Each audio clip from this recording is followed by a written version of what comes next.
Hey, how you doing? This is Tom, and this is Tom's Radio Room Show. And I'm really curious of what's going on. It's about 6:45 in the morning, and the sky is totally clear. There's no clouds this morning. Hasn't been that way for a while. And I came out here to my workshop, and I turned on my RSP Duo with my 31-foot vertical antenna, and I was receiving a lot of stations that I haven't been able to receive lately. Now, the solar flux index is still in the toilet. It's 68 this morning, so that's not it. So my question is, do clouds affect your shortwave reception? In other words, like this morning, I have no clouds, and I'm getting pretty good reception compared to yesterday. Yesterday I had clouds and I wasn't getting anything. Now there wasn't any lightning or any storms. It was just cloudy. So that's my question. Do clouds, low-level clouds, affect long-distance shortwave reception? I'm guessing, and I'm no expert, I'm guessing it does. I think shortwave, typically long-distance shortwave reception, is typically associated with reflecting signals off the ionosphere. That's why when the solar flux index is high and the ionosphere is active, you get long-distance reception, better long-distance reception. So I'm thinking if you got low clouds, that's going to prevent the signals to come down to you. Is that right? I don't know. Let me know. Make a comment. Let's go and check things here right here. I've got SDR Uno set up to scan a range, and here is the range, 3.5 kilohertz to 17 kilohertz.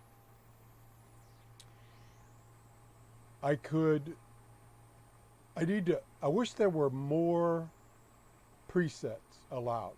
I think there's only like 8, maybe it's 12. But I wish there was more. Yeah, I think there's 8. Maybe I think there's 8. 1, 2, and then the rest I haven't used. I wish there were more. I haven't used them yet, but I would. I wish there were more. Anyway, let's just scan it for a few minutes and see what we get. See if it'll make a liar out of me and not get anything.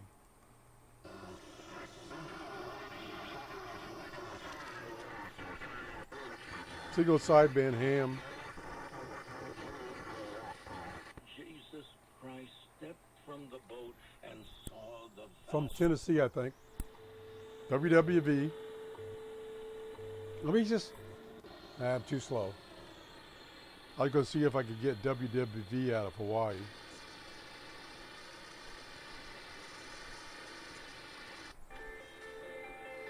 Good signal there. Radio Martini out of northeast United States. Very clear. That's some kind of data, I think. Not sure what that is. Oh, time signal maybe? Out of Canada? We're back down to 3.8. Let's see if I can stop on...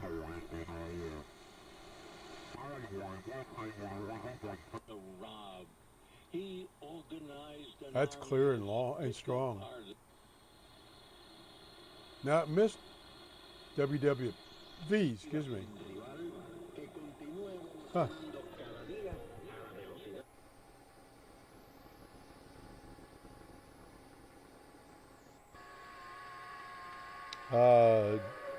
Ham data.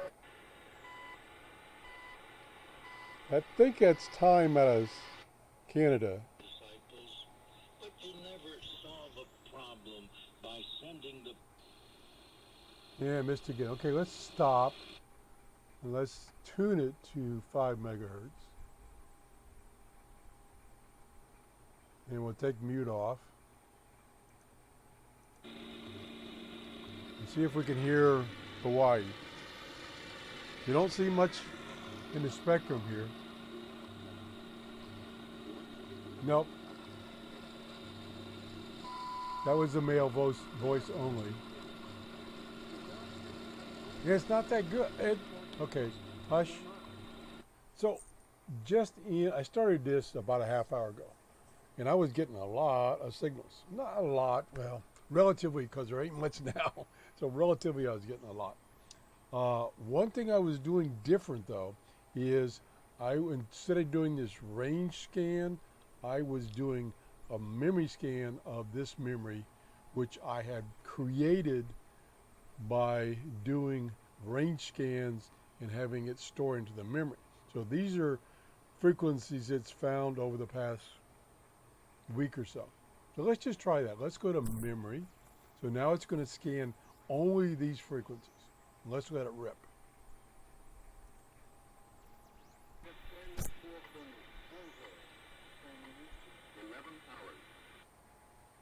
Pretty sure that's Canada. And he did. For the Lord made the Syrian Something there. Pretty weak. exilados cubanos crearon una de las That's ciudades más importantes del mundo. That was probably Radio Martini.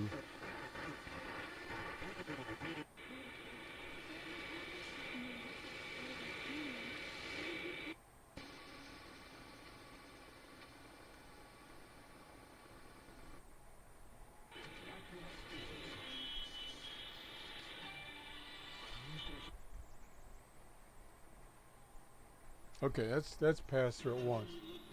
Now, of course, with this setup, you've got all kinds of variables, and including RF gain.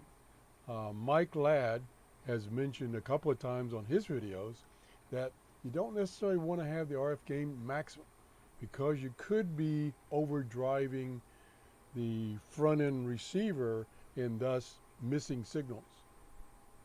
So I'm going to, just for grins, I'm going to turn this down a little bit.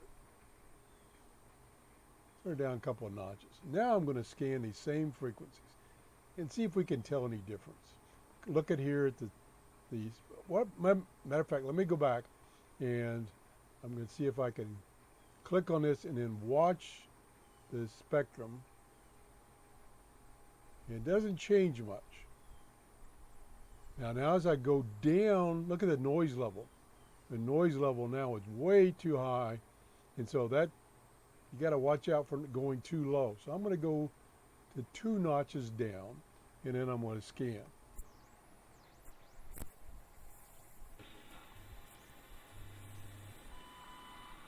Okay, that's gotten better, but that may be just cause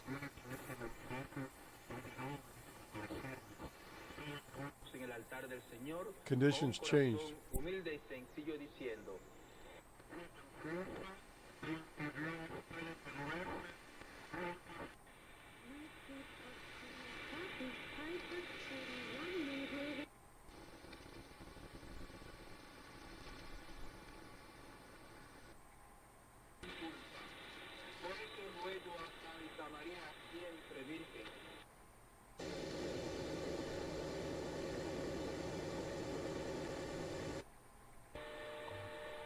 Okay, now I got 10 megahertz.